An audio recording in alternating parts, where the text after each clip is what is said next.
Hello, আসসালামু আলাইকুম।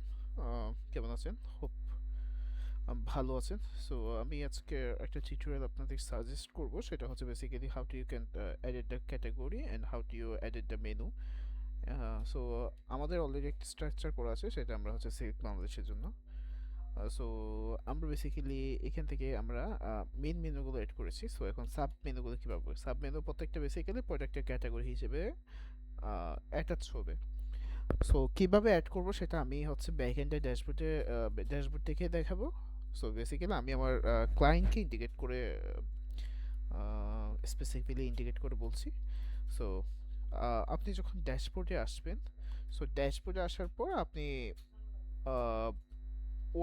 Products থেকে আপনি এখানে ক্যাটাগরি অপশন পাবেন। সেটা হচ্ছে ও কমার্সের নিচে আছে প্রোডাক্ট। প্রোডাক্ট থেকে এবার হচ্ছে আপনি ক্যাটাগরি সেট করবেন। হুম। সো ক্যাটাগরি সেট করার জন্য আমরা তো মেন মেনুগুলো অ্যাড করে দিয়েছি। হ্যাঁ, এখানের ভিতরে এবার সাব ক্যাটাগরিগুলো যাবে, যেমন হচ্ছে লুইস ভিটন শুজ মধ্যে আমরা কি কি আছে।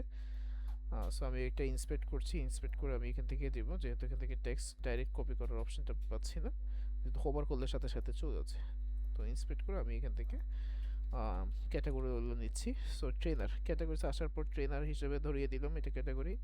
সো এটার একটা প্যারেন্ট আছে, যেহেতু আমরা এখানে দেখতে পাচ্ছি সেটা হচ্ছে লুইস ভিটন শুজের ভিতরে হচ্ছে আপনার আম, এই প্রোডাক্টটা দেখা যাচ্ছে বা ক্যাটাগরি দেখা যাচ্ছে।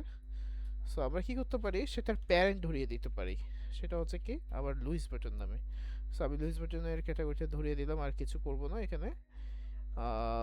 সো এখানে কিছু করব না। আর আরেকটা মেইন বিষয় সেটা হচ্ছে আপনি দেখতেই পাচ্ছেন সেটা হচ্ছে আমাদের ড্যাশবোর্ডে এখানে হচ্ছে আমরা আইকন অ্যাড করেছি। এটা হচ্ছে আমাদের কাস্টমার গ্র্যাব করার জন্য, সে ইজিলি বুঝতে পারতেছে এই শোটা হচ্ছে এই ব্র্যান্ডের। সো ওইভাবে যদি আপনি অ্যাড করতে চান ইনডাইরেক্টলি, সেটা হচ্ছে এখান থেকে করতে হবে। সেটা হচ্ছে কোথায়, ক্যাটাগরি আইকন নামে। হ্যাঁ, জাস্ট অনলি ক্যাটাগরি আইকন, যে আমাদের এখানে দেখা যাচ্ছে ক্যাটাগরি আইকন। সো আপনি এখান থেকে যে আইকনটা দিবেন সেটা হচ্ছে এখানে শোকেস করবে যে আপনি যে ব্র্যান্ডের জন্য দেখাতে চান।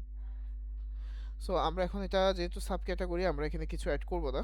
সো আমরা কি করতে পারি, ইনডাইরেক্টলি আমাদের প্যারেন্টটা ধরিয়ে দিলাম, প্যারেন্ট মধ্যে এটার মেইন মেইন ক্যাটাগরি কোনটা, লুইস বোটন, তো ধরিয়ে দিলাম, আমরা অ্যাড নিউ ক্যাটাগরিতে দিয়ে দিলাম। সো আপনি দেখতে পাচ্ছেন সেটা হচ্ছে একটা ড্যাশ হয়ে আমার লুইস বাটনের নিচে আসছে। ইট মিনস হচ্ছে এটা আমাদের, এটার প্যারেন্ট এটা। হুম। সো এইভাবে আমি আরও কিছু ক্যাটাগরি অ্যাড করি, যেমন হচ্ছে লুইস বাটন থেকে আমি আরও কয়েকটা ক্যাটাগরি অ্যাড করে দিচ্ছি। আমি কয়েকটা দেখাবো, বাকিগুলো আপনি, যেহেতু আমি এখানে সবগুলো ক্যাটাগরি অ্যাড করবো না, এগুলো সব যদি আমি ক্যাটাগরি অ্যাড করে দিই আপনি একটা প্রবলেম ফেস করবেন। যখন প্রোডাক্ট অ্যাড করবেন হিউজ যদি ক্যাটাগরি দেখায়, আপনার সিলেক্ট করতে স্ক্রল করতে একটু প্রবলেম হবে। সো আপনার যে ইনিশিয়াল আপনি যে প্রোডাক্টগুলো অ্যাড করছেন বা আপনার স্টোরে যে প্রোডাক্টগুলো আছে সেটা কোন ক্যাটাগরি সেটা আপনি ভালো জানেন। সো আপনি ইজিলি, আমি যেহেতু আপনাকে টিউটোরিয়াল প্রোভাইড করছি, তাহলে এটা হচ্ছে easy to moving forward. So আপনি এখান থেকে ইজিলি হচ্ছে ক্যাটাগরিজগুলো অ্যাড করতে পারবেন। সো সেকেন্ড ওয়ান হচ্ছে আমি এখানে একটা অ্যাড করে দিচ্ছি। সো এটাও সেম আমাদের লুইস বাটনে আছে, যেহেতু আমরা আগেই ধরে দিয়েছি। একটু মেক ইট এনশিওর, কারণ এগুলো এসইওর জন্য। এসইও বলতে আমাদের গুগল ক্র্যাপ করে, ক্র্যাপ করার সময় যদি আপনি প্রপার এসইও দিতে পারেন, যেমন এটা দেখবেন। আমরা ট্রেনারটাকে একটু দেখাই, সেটা ইউআরএলটা কেমন হতে পারে দেখতে পাচ্ছেন। এই যে স্লিক বাংলাদেশ, তারপর এটা হচ্ছে একটা প্রোডাক্ট ক্যাটাগরি, তারপর হচ্ছে প্যারেন্টটা দেখাচ্ছে, দেন হচ্ছে আমাদের সাবটা দেখাচ্ছে। এইটাই হচ্ছে মূলত এসইও হবে অটোমেটেড গুগল থেকে। সো যার কারণে আমাদের এখানে জিনিসটা সিলেক্ট করে দেওয়াটা উত্তম। সো আমাদের এখানে স্ল্যাগ দিতে হবে না, এখানে যাই দিবেন সেটা অটোমেটিক এখানে স্ল্যাগ হিসেবে কাউন্ট করে নিবে। দেন হচ্ছে আমাদের এখানে আর কিছু অ্যাড করব না। সো আমরা দুইটা অ্যাড করা শেষ, দেখতে পাচ্ছেন এখানে ইজিলি চলে আসছে। এইভাবে সেম টু সেম আপনি যতগুলো ক্যাটাগরি আগে যা অ্যাড করা সব অ্যাড করে ফেলবেন। এবার হচ্ছে আমাকে এখানে কিভাবে দেখাবো, আমি একটু রিফ্রেশ দিয়ে দেখি এখানে দেখাচ্ছে কি না। দেখতে পাচ্ছেন আমাদের এখানে কিন্তু স্টিল এখনো অ্যাড হয় না, যেহেতু আমরা মেনুতে অ্যাড করি নাই। সো এখানে অ্যাড করার পর আপনি কি করতে পারেন, অ্যাপারেন্স নামে একটা অপশন আছে, অ্যাপারেন্স থেকে মেনু নামে অপশন যেটা আছে সেটাতে সিলেক্ট করবেন। দেন এবার একটু স্ক্রল করবেন, সেখানে হচ্ছে আপনার আমি তিনটা ক্যাটাগরি রেখেছি, সেটা হচ্ছে ক্যাটাগরিজ নামে একটা অপশন, যে মেনুটা আগে সিলেক্ট করে দিবেন। প্লিজ মেক ইট এনশিওর যাতে এখানে অ্যাড না হয়। এখান থেকে আপনাকে ধরে দিতে হবে মেন নেভিগেশন, মেন নেভিগেশনটা বলতে এটা। দেন আমার তো মেন নেভিগেশন অ্যাড করবো না, আমি করবো হচ্ছে ক্যাটাগরিজ নামে অপশনটাতে। ওকে। সো ক্যাটাগরিজটা আমি সিলেক্ট করলাম, দেখবো আমার এখানে সবকিছু আসছে কিনা। তো দেখতে পাচ্ছেন এখানে যাই অ্যাড আছে সেটা আমার ক্যাটাগরিজ নামে অপশন আছে। আবার মোবাইলের জন্য কিন্তু ডিফারেন্ট। হ্যাঁ, সো মোবাইলের ক্ষেত্রেও সেম ওইভাবে কাজ করবেন। আমি একটু করে আগে ক্যাটাগরিজগুলো অ্যাড করিয়ে দেখাই দিচ্ছি। সেটা হচ্ছে এখান থেকে সিলেক্ট করার পর আপনি যখন সিলেক্ট অপশন দিবেন অটোমেটিক একটু রিফ্রেশ নিয়ে দেন হচ্ছে আপনার ক্যাটাগরিগুলো দেখাবে। দেন হচ্ছে আমাদের প্রোডাক্ট ক্যাটাগরিজ একটু নিচের দিকে স্ক্রল করবো, প্রোডাক্ট ক্যাটাগরিজ নামে একটা অপশন আছে।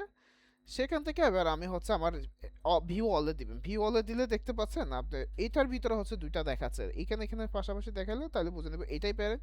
বাট যেহেতু এটা প্যারেন্ট, এটার ভিতরে দুইটা ক্যাটাগরি, তাহলে আমরা এই দুইটাকে আমরা কি করব, সিলেক্ট করব। দেন হচ্ছে অ্যাড টু মেনু। সো এটা আমাদের যেহেতু এখানের ভিতরে যাবে, দেখবেন এইভাবে যাতে না দেন, এখান থেকে একটু দেখবেন ভালো করে, দেন একটু ডানে চাপিয়ে দিবেন। ডানে চাপিয়ে দেওয়ার পর এটাও সেম ফ্লোতে আসবে, দেখতে পাচ্ছেন। এবার হচ্ছে আমি সেভ মেনু দিয়ে দিলাম। এবার আমি আমার একটু সাইটে রিফ্রেশ দিয়ে দেখবো।